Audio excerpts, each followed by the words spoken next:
Good afternoon, teacher. My name is Emily Peñafiel Salazar. My topic is Mucosal neuromas. Definition. Mucosal neuromas are benign tumors of the nervous ties that are a hallmark of multiple endocrine neoplasms, type 2B, also called menstrual, and inherent syndrome association with the formation of medullary thyroid cancer. Neuromas present on small, shiny tumors on the lips, tongues, and jugal mucosa.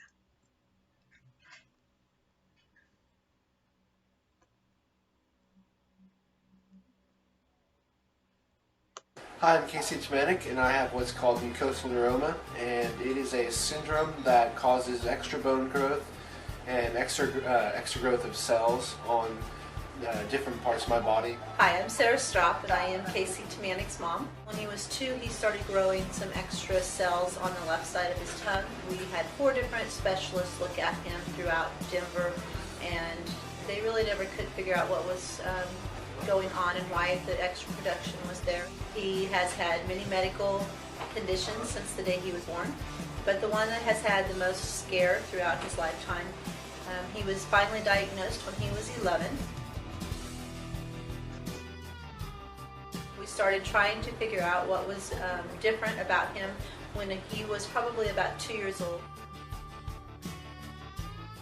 I have like extra cells in my lip, and it makes it a little bit more enlarged than the other side of my face. I also have like some bumps on my tongue that don't affect me really, but it's just extra growth. I've had multiple surgeries because of my mucosal neuroma. I've had 2 different tongue surgeries. On the first one, they lasered off the full top of my tongue, and then on my second surgery, they cut off a third of the left side of my tongue. I've also had ear reconstruction surgery on the left side. I have traveled everywhere from Denver to the Mayo's Clinic in Minnesota. The report came back saying that he had MINS 2B, which is multiple endocrine neoplasia type 2B, with mucosal neuroma. They gave us 3 days to get to Minnesota to be able to have the doctors there do more research on Casey's condition. There was periods of time when I had to wait to find out if I had cancer or other types of syndromes. When we got to Minnesota, we had very good news because they diagnosed him with only the mucosal neuroma, which at that point in time, which was 10 years ago, he was one of 5 people that had been diagnosed with only the mucosal neuroma. However, it was a little bit different to think that you had a child that there was 1 in 5 people in the world that had been diagnosed at that point in time. Casey has brought so much joy into the world, and we are thankful for every day that we have with him, and realize that everyone has something that could change their lives forever.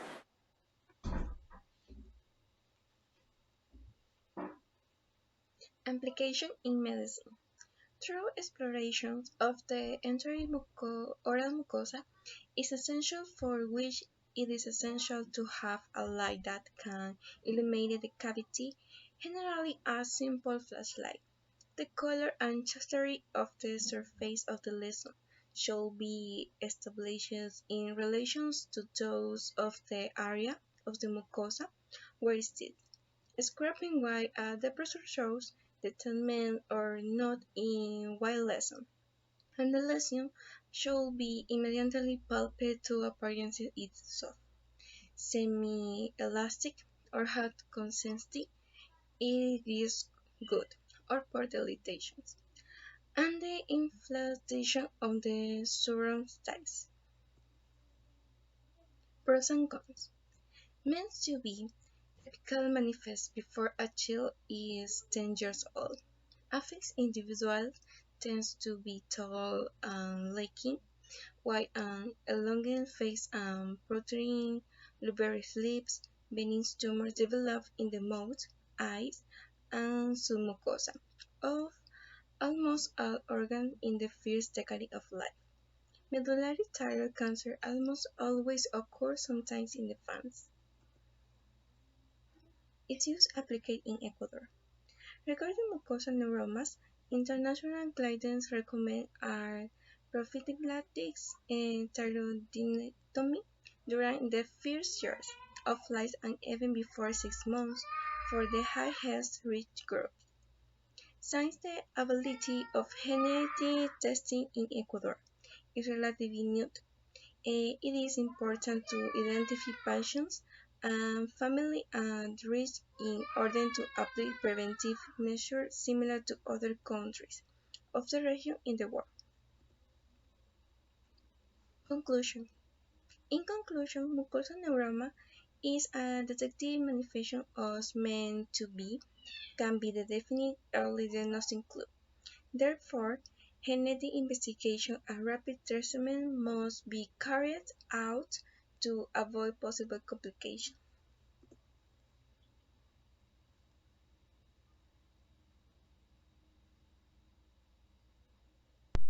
We're going to talk about multiple endocrine neoplasia, in particular MEN3 in this video. MEN3 is also known as MEN2B. And multiple endocrine neoplasia 3 consists of the following things. So there's three things. The first one is a thyroid tumor known as medullary carcinoma. Medullary carcinoma of the thyroid. And the second aspect is a tumor of the adrenal medulla. That's the gland, and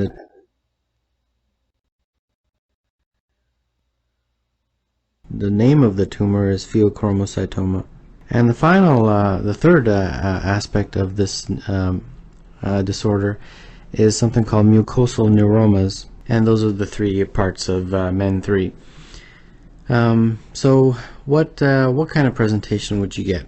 Well, first I'll show you a picture of this to kind of give you an idea of what it is. These are neuromas, as you can clearly see. These are small bumps on the lips or tongue or mucosa. They can occur also on the eyelids, and they can also occur in the intestine as well. And if they occur in the intestine, they can cause GI problems. But that's what the neuromas are referring to. The next one I'll talk about is this one. This is a tumor of the adrenal medulla, and it secretes two very significant catecholamines, epinephrine and norepinephrine. Norepi. And this tumor, because it secretes very high quantities of these two catecholamines, the symptomatology is related to those two catecholamines. The first thing that these two do is a very powerful vasoconstriction on the blood vessels. And when you vasoconstrict a blood vessel, that increases the blood pressure. So hypertension is a very big component of pheochromocytoma. But what's interesting is that when this tumor happens, it releases these catecholamines in sort of a episodic way. So, you know, it's normal 1 minute, and then, you know, a few hours later it's very high. So you get these paroxysms of symptoms, and they're really, the symptoms have entirely to do with the actions of these two catecholamines on the body, which are sympathetic nervous system response. So not just high blood pressure, but anxiety, sweating, rapid heart rate, increased heart rate, things like that. Medullary carcinoma of the thyroid is a thyroid tumor, and you will it would present with a lump in the neck, and then there's other tests that will be abnormal, and I'll get into that a little bit later. So someone presents with these types of physical exam findings or that type of a history. Well, how would you diagnose it? Well, let's start with the thyroid tumor, medullary thyroid carcinoma, and then we'll talk about pheochromocytoma. And then the mucosal neuromas are just something that you would see on physical exam. If it's in the intestine, then most likely you'd have to do a colonoscopy, but there's no like lab tests per se. Well, both of these, first of all, because they're tumors, you'd probably have to do some type of imaging to localize them. So that's the first part of the diagnostic workup. But there's some lab tests that are very interesting. The thyroid one has a very interesting one that isn't very often done because it's so specific. But here's the name. It's a pentagastrin stimulated calcitonin test, and that one will point to a diagnosis of medullary thyroid carcinoma. The pheochromocytoma, how you detect that is that those catecholamines that the tumor secretes, epinephrine and norepinephrine, break down into metabolites, and those metabolites are known as metanephrines, and those metanephrines can be detected as either a blood test or a urine test, either plasma or urine test. So that's part of the diagnostic workup of MEN3. And then finally, treatment. It's really primarily a surgical treatment. And then, of course, as always, all the MENs are all the multiple endocrine neoplasias are genetic or hereditary. They're actually autosomal dominant. So part of the management is genetic testing in the families.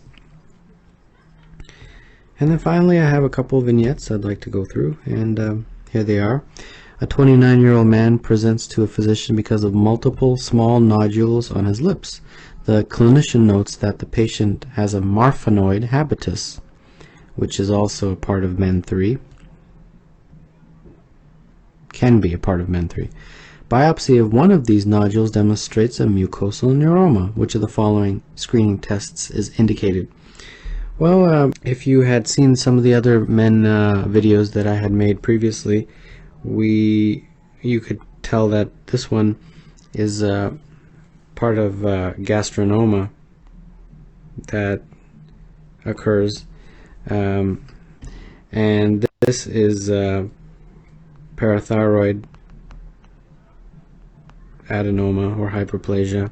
To check for it, this is the VIP oma that can happen, and this one, well, this is a very straightforward way to check insulinoma.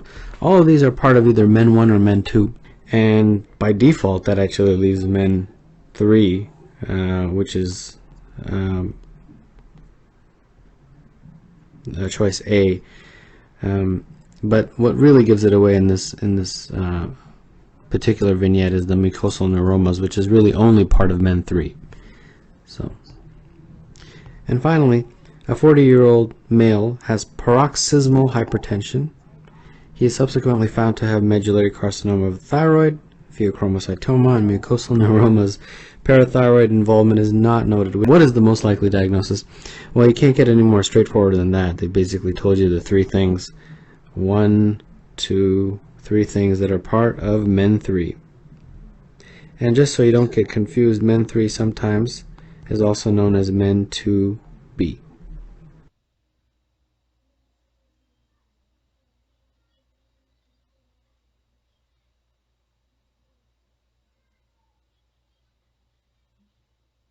Thank you.